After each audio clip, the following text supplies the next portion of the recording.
Bano janga abakumira ku Yugi Updates nyongera okubabuuzaako nti mukola kyamaanyi yonna yonna gy'osinzira okuba ng'otuwuliriza ku Yugi Updates TV. Nkutegeeza nti nno okola kyamaanyi okubeerako gwe akuumya amayengo ga Yugi Updates TV. Muganda wange, gavumenti egaanye okuwa ekibiina kya National Unity Platform olukisa okugenda okujaguliza wali eri okujaguza anniversary yaabwe wali eri ku kisaawe e Kololo nga ye baali basabye, nga ye baali bawandiise, bawandiikidde Secretary of Defence. Muganda wange, babagaanyi era ekiwandiiko kyabwe babazzeemu mu ngeri ennyangu. Muganda wange, nyongera okutegeeza nti nno okola kyamaanyi okwekumira ku Yugi Updates TV.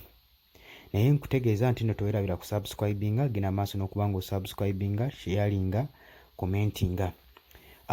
Jo twabalaga ekibiina kya National Unity Platform nga kiyita mu Secretary waabwe Louis yavaayo n'awandiika ekiwandiiko ebbankaluwa n'agitwala ow'omukulu ku CP owa SP Permanent Secretary amanyikiddwa nga Samuel ono nga ye Defence Ministry, and Veterinaries.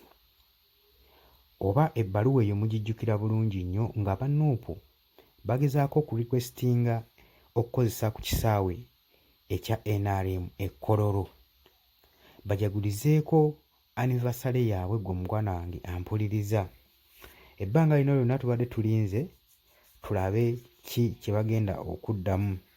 Jjukira nti nno ebbaluwa eno baagiwandiika ng'ennaku z'omwezi 9 nga bagenda kukulizaawo venue yaabwe egenda taking place mu July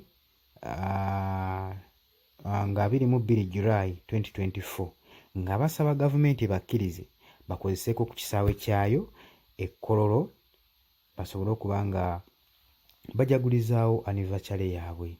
Muganda wange, byagudde butaka gwe mukwano gwange yeekumira ku Yugi Updates TV. Era bino biwuniikiriza nnyo ekibiina kya National Unity Platform. Naye ndowooza nze naawe tetuwewuniikiridde lwa nsonga tubadde tusuubira kino okubeerawo, si kipya kubanga era nze nsuubira nti ekibiina kya National Unity Platform kyali kikasuka jjinja mu kisaka kulaba ki ekyali kivaayo. Naye ejjinja lye baakasuka mu kisaka, muganda wange, bye bino ebivuddeyo. Uganda oppositions ba National Unity Platform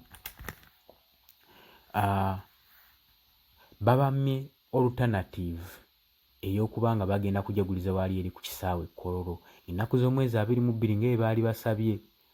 Bawandiika ebbankaluwa eno oba baakulukweta ebbankaluwa eno nga esinziira mu kibiina kya National Unity Platform ng'abamu ku bakulembeze nga Louis ne Robert Kyagulanyi Ssentamu, omukulembeze wa National Unity Platform, ne Louis Secretary w'ekibiina kino bawandiikibwa nga bo ba political party leaders. Bawandiikira Permanent Secretary PS Minister of Defence nga demanding oba nga requestinga basobole okuba nga babawaako baba baazikako ku kisaawe Kololo basobole okuteekawo events yaabwe, omukolo gwabwe guno ogwa anniversary bagukulizeeko awo. Gwe muganda wange ali awo, gwe muganda wange eriyo ampuliriza. Ne babagamba nti nno n'ennamba gye tusuubira ey'abantu nabo bagituwe be tuba tuteeka ku kisaawe e Kololo. Era ebbanga lino lyonna tubadde tulinze Secretary Samuel asobole okuba nga atuddamu gwe muganda wange gwe ampuliriza. Naye leero ebivuddeyo tebiwoomya nakalulu, gwe mukwano gwange ali ewo.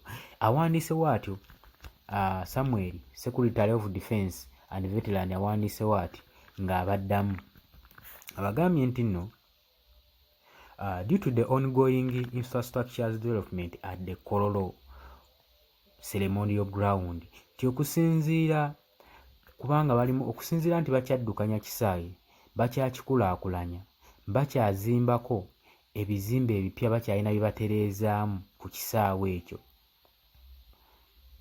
Ne babagamba nti nno tekijja kubeera available, it will not be available for your events.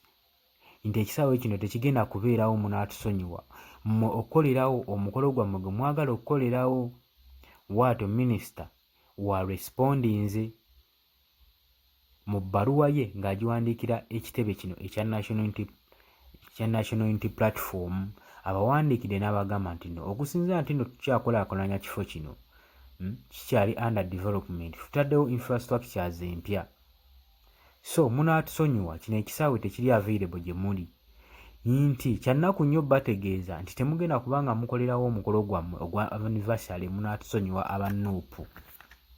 Bw'atyo secretary bw'ayogedde, secretary of defense, permanent secretary bw'atyo bw'abazeemu, era n'ateekako omukono nga permanent secretary Sam Kaalu ku behalf ya CP oba ku behalf ya gavumenti, bw'atyo wazeemu. Muganda wange gwe ali eyo ampuliriza, kati olowooza kino tunaakitwalanga ki? Tukitwale nti nno okubeera opposition n'okubeera mu gavumenti tulina kubanga twewalanaŋŋana bwewala, kubanga ekyo ekisaawe nkiweera kigendera ku ssente za mwebwa musolo. Kati nze mbasiraba nsonga lwaki ekibiina ekirala kiba tekikaringawo events yaakyo bwe kiba nga kyagadde. Ku nsonga eno simanyi ngeri ki gy'ogiraba, gw'ogiraba otya? Gendako mu comment section obeeko by'obagamba abantu bategeere lwaki gavumenti ebemma aba National Unity Platform ekisaawe ky'Ekkololo ceremonial ground babeere nga bakolerako omukolo gwabwe. Naye teweerabira ku subscribinga gwe mukwano gwange ali eyo.